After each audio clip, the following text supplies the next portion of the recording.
হয়েছেটা কি? আর বলবেন না মহারাজ, আমার গিন্নি চলে যাওয়ার পর থেকে তো হাত পুড়িয়ে খাই। আজকে সত্যি সত্যি রান্না করতে গিয়ে হাত পুড়ে গেছে, তাই তো? হ্যাঁ মহারাজ, আপনি একদম ঠিক ধরেছেন। বেশ, বুঝলাম, কিন্তু এখনো গোপাল এলো না। মহারাজ, আপনার জন্য একটা পত্র এসেছে। কই কই দেখি।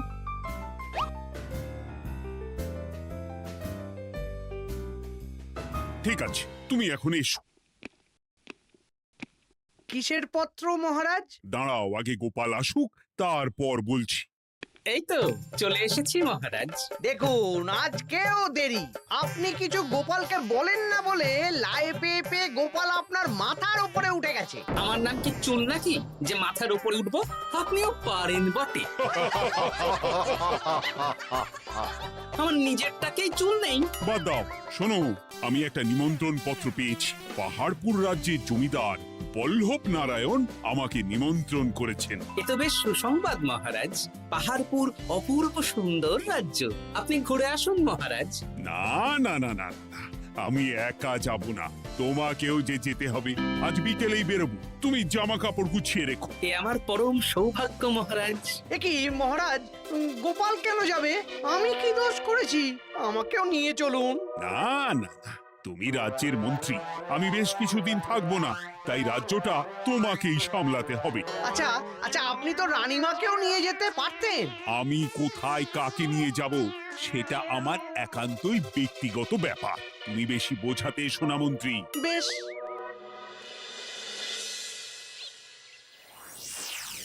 গোপাল গোপাল আর গোপাল, এই গোপালের জন্যে আমাদের কপালটাই মন্দ থেকে গেল। মন্দ না, বলুন বন্ধ থেকে গেল। সব সুযোগ ওই গোপাল পাবে, আর আমাদের বেলা ছাই। আজকেও গোপাল রাজসভায় দেরি করে এলো, তবুও বেটাকে মহারাজ কিছু বললেন না। বলবে কি? উল্টে মহারাজই তো গোপালকে ঘুরতে নিয়ে যাচ্ছেন। পাহাড়পুরে গিয়ে ভালো মন্দ আহার করবে গোপাল, আর আমি রাজ্য পাহারা দেব। হ্যাঁ, ঘেন্না ধরে গেল এই জীবনে। গোপাল যতদিন আছে ততদিন কিন্তু আমরা ওই ফুলে ফেপে উঠতে পারবো না। গোপালের যেন 7 খুন মাপ। আমরা তো বানের জলে ভেসে এসেছি। আপনি তো গোপালকে তাড়ানোর অনেক চেষ্টা করেছেন, কিন্তু কিছুতেই কিছু হয়নি। হবে কি করে? গোপালের একে ওই ক্ষুরোধার বুদ্ধি, তারপর মহারাজের উপর অগাধ বিশ্বাস, দুটো মিলেমিশে এক হয়ে গেছে। মাঝে মাঝে তো মনে হয় বেটাকে মেরেই ফেলি। আমার দু চক্ষের বিষ।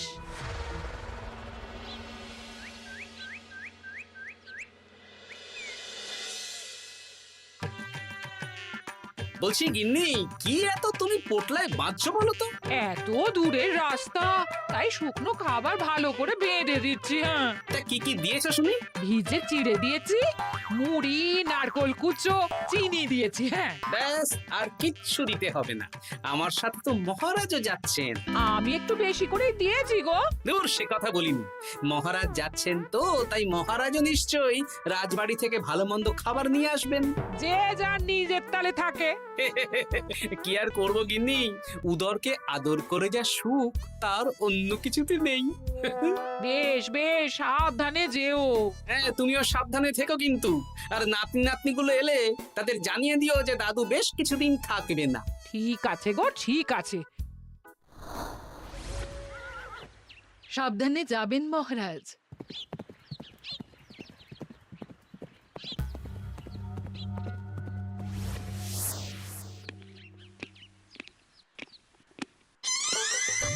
তুমি হুটহাট করে কোথায় চলে যাও বলো তো? আমি বিকেলে তোমার জন্য মুচমুচে বেগুনি ভেজেছি। সে ঠিক আছে, কিন্তু তোমাকে এখন রান্নাঘরে থাকলে হবে না গিন্নি। ও মা, রাতের খাবার কে করবে শুনি? আমি তো এখন একটু একটু রান্না শিখে গেছি। এখন তোমাকে অন্য কাজ করতে হবে। কি কাজ? শোনো, বুঝতে পেরেছো তো? একদম জলের মতো পরিষ্কার বুঝে গেছি। তাহলে আর দেরি না করে যাও।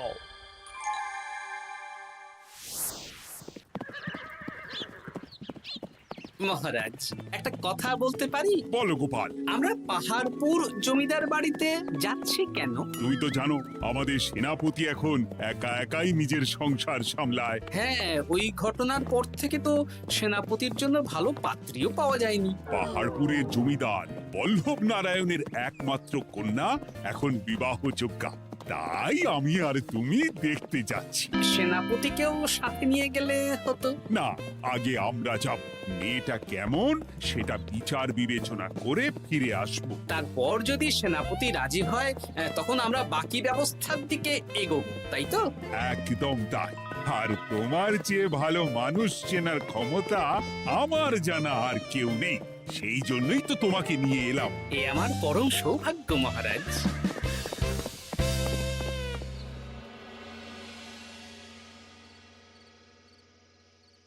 প্রণাম রানীমা। আরে মন্ত্রী গিন্নি যে, বলো বলো। এই কিছু বেগুনি ভেজেছি, তাই আপনার জন্য নিয়ে এলাম রানীমা। সরলা, তুমি ওটা রান্নাঘরে নিয়ে যাও। আচ্ছা রানীমা। ওমা, এই গয়নাটা পরে কি সুন্দর লাগছে আপনাকে। নতুন নিলেন? না না, বছরখানেক আগে বিবাহ বার্ষিকীতে মহারাজ গড়িয়ে দিয়েছিলেন। একটা কথা বলবো রানীমা? বলো না, কি বলবে? আমার মনে হয় আপনাকে আমাদের মহারাজ না আর আগের মতন ভালোবাসেন না। এই কি কথা বলছো তুমি? খোলা চোখে যা মনে হয় তাই বলেছে রানীমা। এই দেখুন না, মহারাজ হঠাৎ পাহাড়পুরে ঘুরতে চলে গেলেন আর আপনাকে নিয়ে গেলেন না। নিশ্চয়ই কোনো কাজ আছে, তাই আমাকে নিয়ে যাননি। ওই তো, এত ছাড় দিয়েছেন বলেই তো পার পেয়ে বসেছে। অপরাধ নেবেন না রানীমা। মহারাজ সব ব্যাপারে শুধু গোপাল আর গোপাল, কিন্তু বাড়িতে যে আপনিও আছেন সেটা মহারাজ খেয়ালই করেন না। আসলে গোপালকে মহারাজ খুবই স্নেহ করেন তো। আপনি আগে না গোপাল আগে? পাহাড়পুর তো এত সুন্দর জায়গা, চারিদিকে পাহাড়, পাহাড় থেকে নেমে আসছে নদী। ভাবুন আপনাকে মহারাজ নিয়ে যেতেন যদি। সত্যি তো, আমাকে তো মহারাজ নিয়ে গেলেন না। নিয়ে যাবেই বা কেন? আপনাকে তো আর মহারাজ আগের মতো ভালোই বাসেন না। সব ধ্যান জ্ঞান এখন শুধু গোপাল। হ্যাঁ, সত্যি তো, আমি তো এটা ভেবেও দেখিনি কখনো। গোপালই আপনার কপাল পুড়িয়েছে। আসছে রানীমা।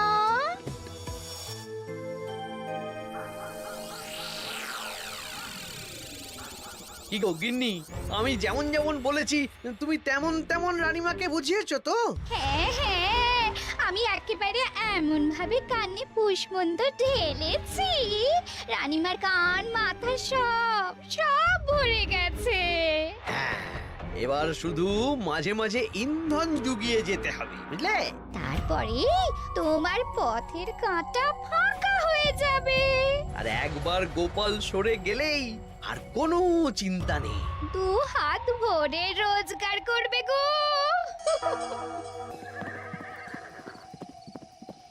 কি কেমন লাগছে যাত্রা? বেশ ভালোই মহারাজ।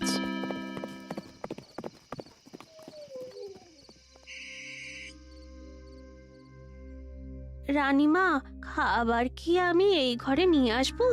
না, আজ আমি কিচ্ছু খাবো না, কিচ্ছু না, খিদে নেই, যাও। এ কি রানীমা, আপনি তো সেই দুপুরের পর কিছুই খাননি। তোমাকে একবার কিছু বললে তুমি বুঝতে পারো না? বলেছি তো আমার খিদে নেই, আমাকে বিরক্ত করো না, যাও।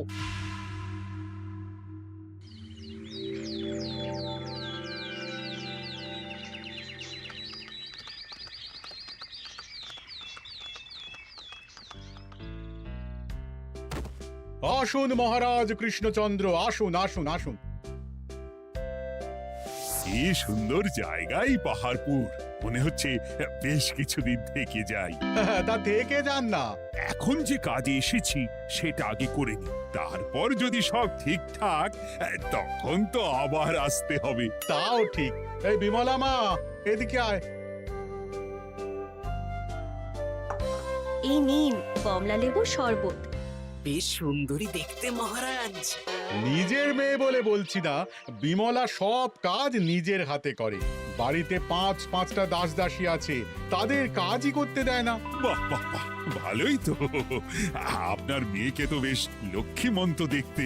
ও অনেক ছোটবেলায় মাকে হারিয়েছে, কিন্তু নিজের ইচ্ছে পড়াশুনো, রান্না বান্না সব শিখেছে। যেমন হাতের রান্না, তেমনই মাথায় বুদ্ধি। রান্না তো খেলেই বুঝতে পারবো। হ্যাঁ, আজ দুপুরে সব রান্না তো নিজের হাতেই করছে। আমি ওকে কিছু প্রশ্ন করতে চাই। দাঁড়িয়ে আছো কেন মা? বসো। মহারাজ, আপনার অনুমতি নিয়ে আমি বিমলাকে কিছু প্রশ্ন করতে চাই। করো না। আচ্ছা বিমলা, তোমার বয়স কত? আসছে শ্রাবণে আমি 19 বছরে পড়ব। আচ্ছা, শ্রাবণ মাসে জন্ম, বর্ষাকালে। বেশ বেশ। আচ্ছা বলো তো, মেঘের ডাকে জল ছেড়ে ডাঙায় উঠে পড়ে, মানুষ তাকে হাতে পেলে নিয়ে যায় ঘরে, এটা কি? কই মাছ। বাহ বাহ, এবার বলো তো, এমন কোন জিনিস যেটা একান্তই তোমার কিন্তু অন্যেরা বেশি ব্যবহার করে? আমার নাম। বাহ বাহ বাহ বাহ বাহ, খুব সুন্দর খুব সুন্দর। আপনার মেয়ের মাথায় বুদ্ধি আছে। আচ্ছা আচ্ছা, আরেকটা প্রশ্ন করব। বলো তো, একটা অঙ্ক পরীক্ষায় তোমার বাবা 100-তে 90 পেয়েছে, তুমি 100-তে 100 পেয়েছো, আর আমি 100-তে 95 পেয়েছি। তাহলে কে বেশি বুদ্ধিমান? আপনি বেশি বুদ্ধিমান। এমা, এটা তুই কি বললি রে? তুই তো 100-তে 100 পেয়েছিস, তাহলে তুই বেশি বুদ্ধিমান হবি না? না না, আমি হলে তো বুদ্ধিমতী হব। দারুণ দারুণ। জমিদার মশাই, আপনার মেয়ে সত্যি বুদ্ধিমান, না মানে বুদ্ধিমতী। এবার দুপুরের ভুরি ভোজটা খেলেই বুঝতে পারবো হাতের জাদু।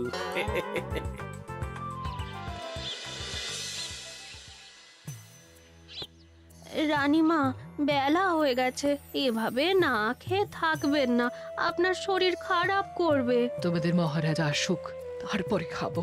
যতদূর জানি মহারাজ আগামীকাল সকালে ফিরবেন। বেশ, আমাকে একটু শরবত করে এনে দাও, আর কিছু খাবো না। আচ্ছা রানীমা। বুঝলি, আজ পুকুর ঘাটে গিয়ে যা শুনলাম না। কি শুনলে? রানীমা গতকাল বিকেল থেকে কিচ্ছু খাচ্ছেন না, মহারাজের ওপর রাগ করে। এখন রানীমার রাগ, এরপর ভাগ গোপাল ভাগ।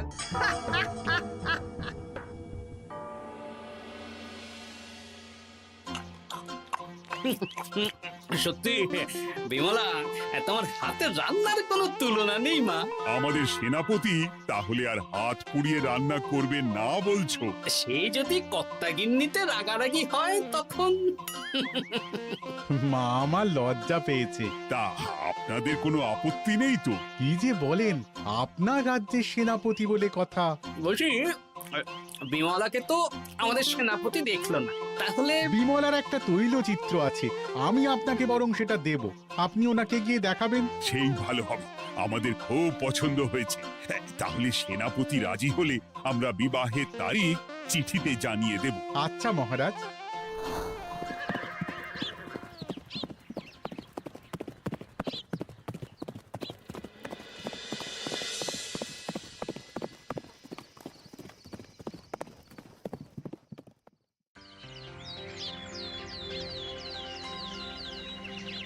মহারাজ, আমি তাহলে আসি। যাওয়ার পথে আমি সেনাপতির সাথে কথা বলে নেব। হ্যাঁ হ্যাঁ গোপাল, এসো। বেশ ভালোই কাটলো পাহাড়পুরে। হ্যাঁ মহারাজ, অনেক ধকল গেছে, যান গিয়ে বিশ্রাম নিন।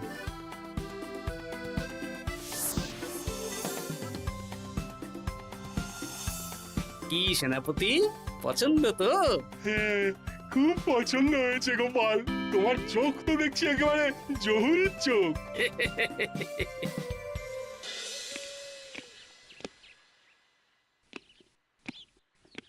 চিরটা কাল আপনি ওই গোপাল গোপাল করে কাটিয়ে দিন।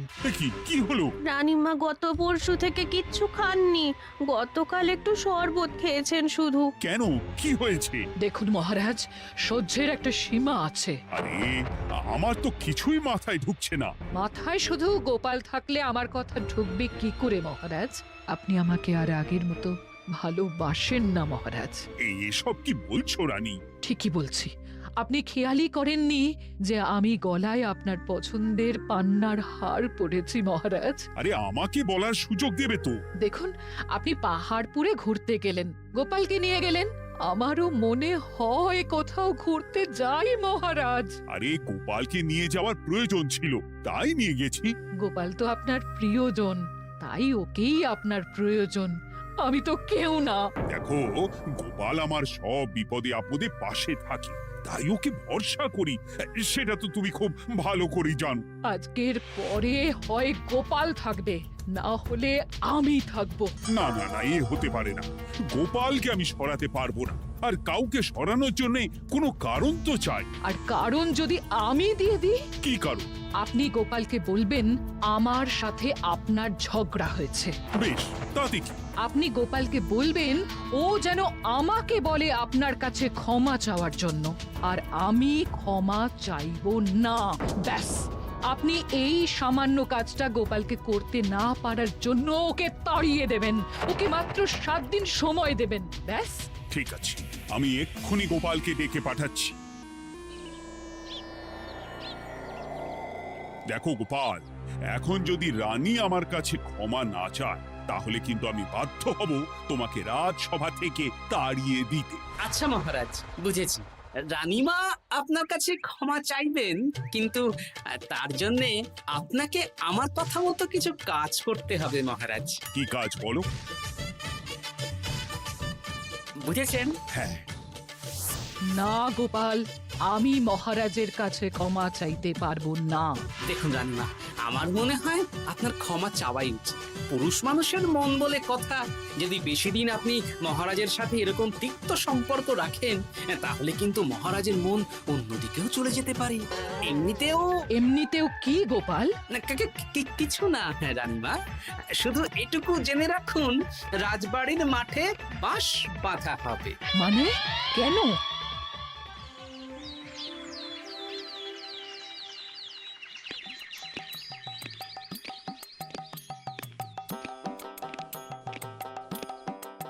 আসতে পারি মহারাজ? হ্যাঁ, এসো এসো। বলছি, আমি তাহলে জমিদার বাড়িতে বিবাহের দিনক্ষণ ওই চিঠি লিখে জানিয়ে দিচ্ছি। হ্যাঁ, জানিয়ে দাও গোপাল। আর কি কি কেনাকাটা করতে হবে সেটার একটা তালিকা বানিয়ে ফেলো। আচ্ছা মহারাজ, মেয়ের শাড়ি আপনি নিজে পছন্দ করে কিনবেন তো?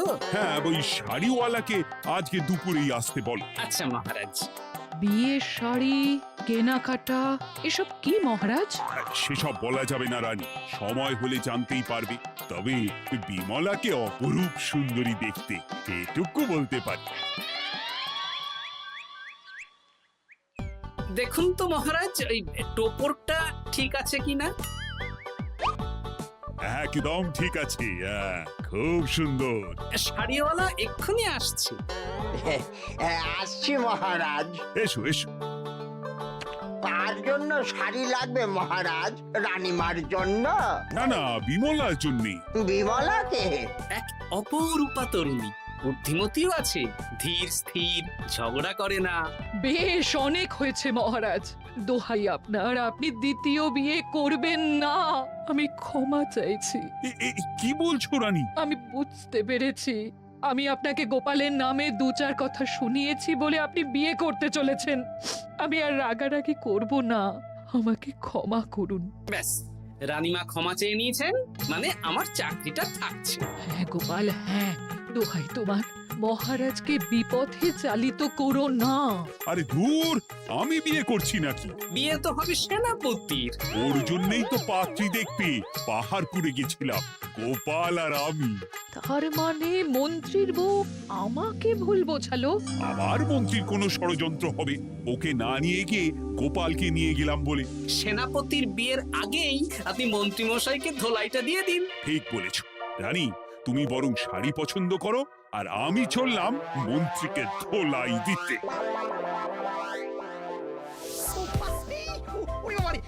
তুমি এত নীচ, হ্যাঁ? তোমার গিন্নিকে দিয়ে রানীর কানে বিষ ঢালা। ভুল হয়ে গেছে, ক্ষমা করে দিন। এখন মন্ত্রী মশাই ভ্যাঁ করছেন, কদিন পরে সেনাপতির বিয়েতে পে হবে ছাদনা তলায়।